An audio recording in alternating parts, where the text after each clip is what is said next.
Olá, seja bem-vindo à Biblioterapia. Eu sou Samuel Rocha e neste vídeo vamos ler Marcos capítulo 12. Então, leia comigo. Biblioterapia, o canal da Bíblia narrado por Samuel Rocha. Então Jesus começou a lhes falar por parábolas. Certo homem plantou uma vinha, colocou uma cerca ao redor dela, cavou um tanque para prensar as uvas e construiu uma torre. Depois arrendou a vinha a alguns lavradores e foi fazer uma viagem. Na época da colheita, enviou um servo aos lavradores para receber deles parte do fruto da vinha. Mas eles o agarraram e espancaram e o mandaram embora de mãos vazias. Então enviou-lhes outro servo e lhe bateram na cabeça e humilharam. E enviou ainda outro, o qual mataram. Enviou muitos outros, em alguns bateram, a outros mataram. Faltava-lhe ainda um para enviar, seu filho amado. Por fim o enviou, dizendo: A meu filho respeitarão. Mas os lavradores disseram uns aos outros: Este é o herdeiro, venham, vamos matá-lo, e a herança será nossa. Assim eles o agarraram e o mataram e o lançaram para fora da vinha. O que fará então o dono da vinha? Virá e matará aqueles lavradores e dará a vinha a outros? Vocês nunca leram essa passagem das Escrituras? A pedra que os construtores rejeitaram tornou-se a pedra angular. Isso vem do Senhor e é algo maravilhoso para nós. Então começaram a procurar um meio de prendê-lo, pois perceberam que era contra eles e que ele havia contado aquela parábola. Mas tinham medo da multidão, por isso o deixaram e foram embora. Mais tarde enviaram a Jesus alguns dos fariseus e herodianos para o apanharem em alguma coisa que ele dissesse. Estes se aproximaram dele e disseram: Mestre, sabemos que és íntegro e que não te deixas influenciar por ninguém. Por que não te prendes à aparência dos homens, mas ensinas o caminho de Deus conforme a verdade? É certo pagar imposto a César ou não? Devemos pagar ou não? Mas Jesus, percebendo a hipocrisia deles, perguntou: Por que vocês estão me pondo à prova? Traga-me um denário para que eu o veja. Eles trouxeram a moeda e ele lhes perguntou: De quem é esta imagem e esta inscrição? De César, responderam eles.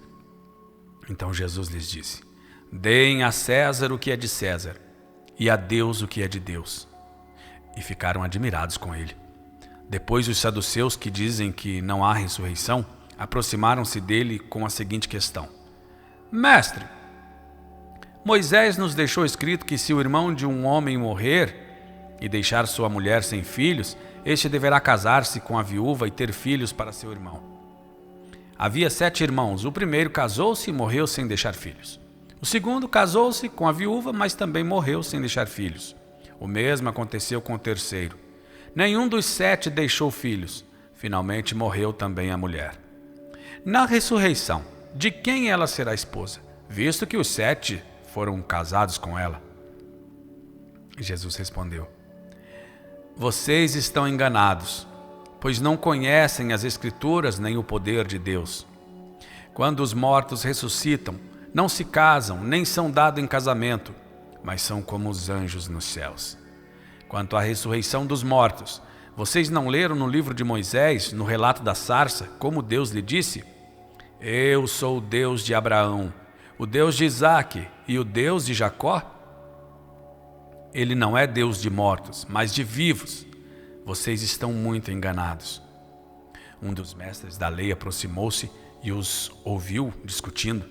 Notando que Jesus lhes dera uma boa resposta, perguntou-lhe: De todos os mandamentos, qual é o mais importante? Respondeu Jesus: O mais importante é este: Ouve, ó Israel, o Senhor, o nosso Deus, o Senhor é o único Senhor.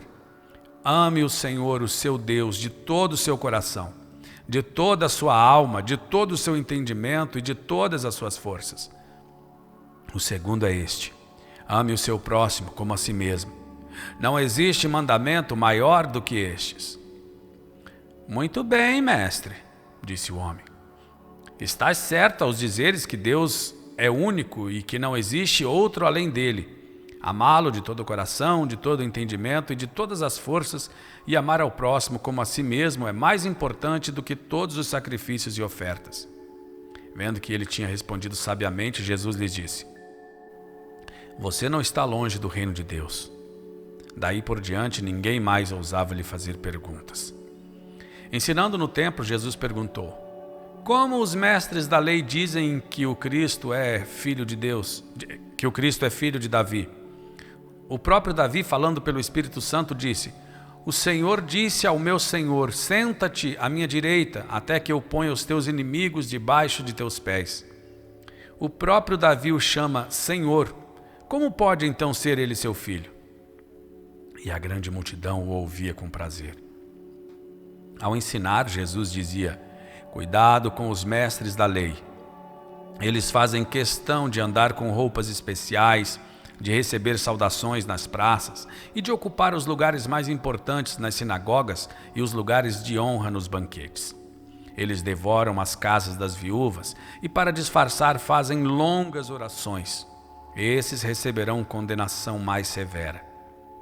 Jesus sentou-se em frente do lugar onde eram colocadas as contribuições e observava a multidão colocando dinheiro nas caixas de ofertas. Muitos ricos lançavam ali grandes quantias. Então uma viúva pobre chegou-se e colocou 2 pequeninas moedas de cobre de muito pouco valor. Chamando a si os seus discípulos, Jesus declarou: Afirmo-lhes que esta viúva pobre colocou na caixa de ofertas mais do que todos os outros. Todos deram do que lhe sobrava, mas ela, da sua pobreza, deu tudo o que possuía para viver. Ainda que eu andasse pelo vale da sombra da morte, não temeria mal algum. Bíblia Terapia, o canal da Bíblia narrado por Samuel Rocha. Dentro de ti existe um Deus. Se você ainda não leu a Bíblia inteira, essa é a oportunidade de ler as Escrituras em apenas 300 dias. Baixe o plano de leitura na descrição deste vídeo ou pelo QR Code na tela. Fonte de